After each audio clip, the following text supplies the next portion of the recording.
If I could, I surely would stand on the rock that Moses done stood. What's that all about? Why have I got my dad's Kaywoodie Campus? And why the Purdue gear today? Well, we're about to find out. Welcome back to Perkins Pipes. Hello there, YTPC. Let's get this guy lit and let's get to talking.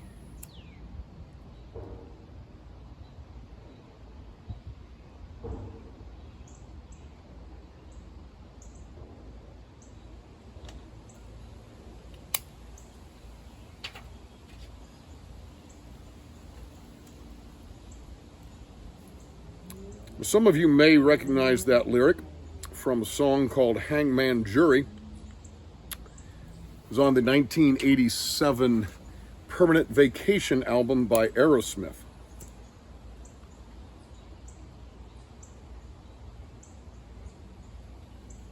Although this is not a music video.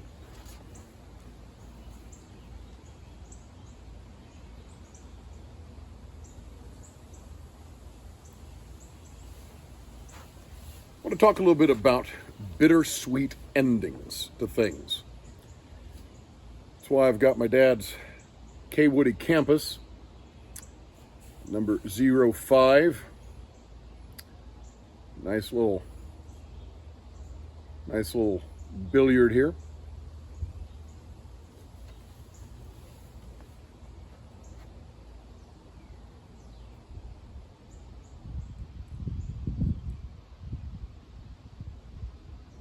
Just recently, my son put his last steps on the campus of Purdue University in West Lafayette, Indiana. He graduated with his degree in industrial design, and I've talked about him before. In fact, had an episode dedicated to some of his work before.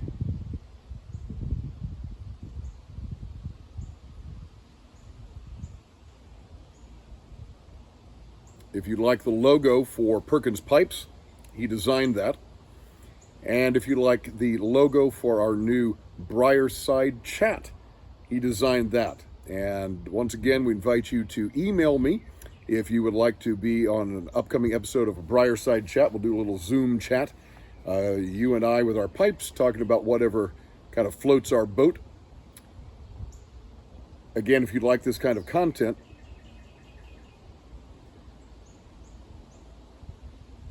talking about pipes and the finer things of life, we invite you to click subscribe.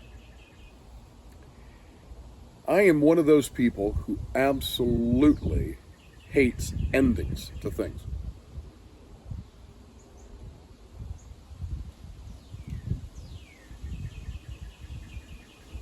I don't like the ending of a vacation. I don't like the ending of just time off from work. Sometimes I don't even like the ending of a weekend. Don't like to get rid of a car.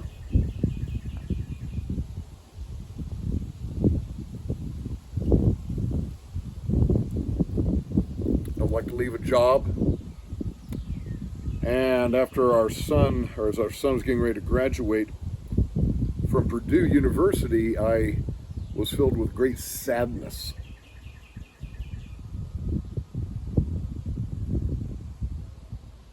Thinking about the dorm rooms that he had been in and that my wife and I had visited, that we wouldn't be seeing anymore. Some of the activities that we would do with him on campus.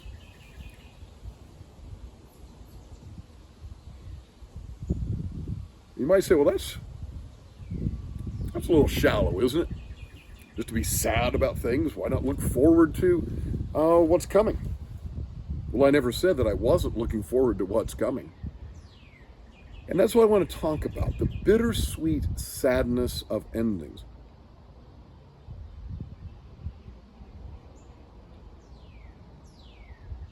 Wherever I am, whatever I'm doing, as much as is possible, I like to be in that place and in that moment as fully as I possibly can be. Just sucking the life and the joy, just getting all of it. That's why I love vacations. I love weekends. I love my job.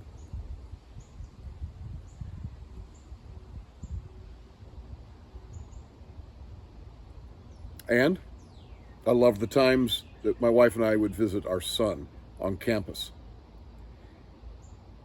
And you can't be invested in something, a place, an activity, people, and then not be sad when that comes to an end. Of course, I look forward to my son's future. He's already got a job at a design studio in Indianapolis. We're very excited about that.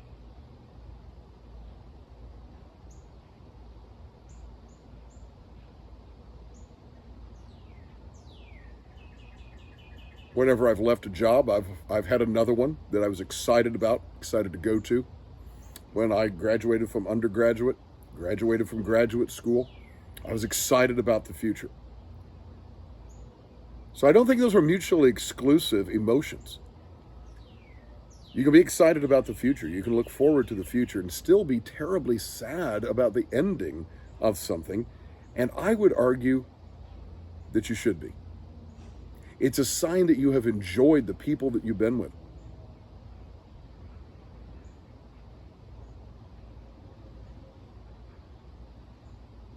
It's a sign that you enjoyed and savored the activities and the times and the places, the things that you saw and heard and did.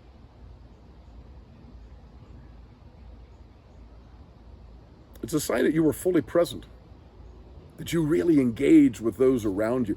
And if you're not sad at the ending of something, in fact, if you are happy about the ending of something, then that usually means there was something bad about it. I'm not sad when I finally kick the flu or some stomach bug. I'm happy for that to end because that was a bad experience. So I think there's a blessing that goes along with the sadness.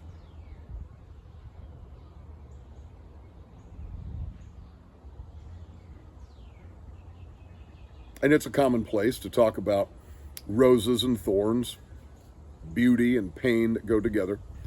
And as long as I'm referencing 80s bands, that Aerosmith album came out in 1987, I suppose we might as well reference the Poison song, Every Rose Has Its Thorn.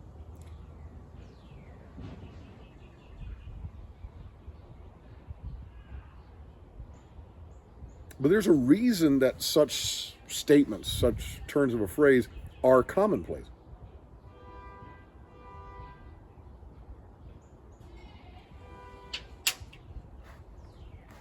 They're commonplace because we all experience them. And I would argue that we shouldn't be ashamed of that.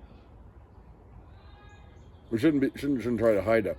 In fact, especially guys. Now, I'll admit, I tried to hide some of my tears when our son was graduating. It's just what you do. But there were times when I couldn't, and that was okay too. I didn't mind hugging my son, giving him a kiss, and sharing my emotion. Now, I have to confess a couple of things that could have brought me to my knees in terms of emotion and sadness because they were so wonderful. While he was an undergrad, my son picked up disc golf as a hobby, sport to play. And I'd never played disc golf before, and he taught me to play it. So we had gone to campus a couple nights before graduation, and my son asked me and also my daughter, his sister, to play disc golf with him one more time on Slater Hill there on the Purdue campus.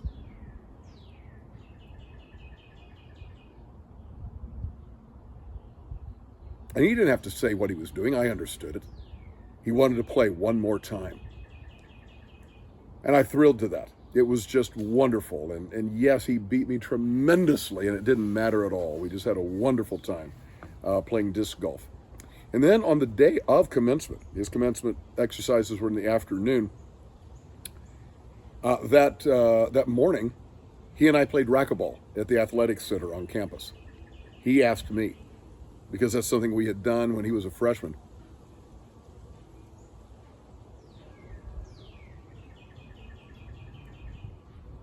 I had introduced him to racquetball when he was a boy, and when we found out that there was an athletic center on campus that had racquetball, we both got excited, and we were so happy to play together, and he wanted to play one more time.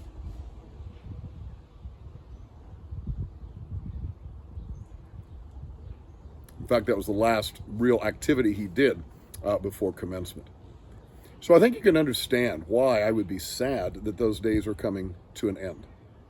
And again, thrilled to death about his future. We're so blessed. He walks with Christ. He's an intelligent, creative young man. His mother and I couldn't ask for anything more. So I just want to throw that out there. What are your thoughts about the bittersweetness of endings?